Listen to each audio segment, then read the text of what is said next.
பான் எண்ணுடன் ஆதார் எண்ணை இணைக்க இன்றே கடைசி நாளாகும். பொதுமக்களின் நிதி தரவுகளை முறைப்படுத்தும் விதமாக பான் எண்ணை ஆதாருடன் இணைப்பதை வருமான வரித்துறை கட்டாயமாக்கியுள்ளது. இதுவரை இணைக்காதவர்கள் இன்றைக்குள் 1000 ரூபாய் தாமத கட்டணம் செலுத்தி தங்கள் பான் எண்ணுடன் ஆதாரை இணைக்க வேண்டும் என அறிவுறுத்தப்பட்டுள்ளது.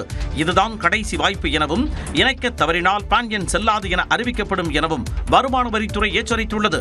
பான் எண் இல்லாவிட்டால் பண பரிவர்த்தனை உள்ளிட்ட வங்கி சேவைகளை பெறுவதில் சிக்கல் ஏற்படும் என்பது குறிப்பிடத்தக்கது. மேலும் வங்கி கணக்கு தொடங்குதல், வருமான வரி தாக்கல், பங்குச்சந்தை பரிவர்த்தனை உள்ளிட்ட எந்த பணிகளும் மேற்கொள்ள முடியாது எனவும் அறிவுறுத்தியுள்ளது. எனினும் 2024ஆம் ஆண்டு அக்டோபர் 1ஆம் தேதிக்கு பிறகு பான் அட்டை வாங்கியவர்கள் கடைசி தேதியான இன்று எவ்வித அபராதமும் இன்றி பான் எண்ணுடன் ஆதாரை இணைத்துக் கொள்ளலாம் எனவும் வருமான வரித்துறை தெரிவித்துள்ளது.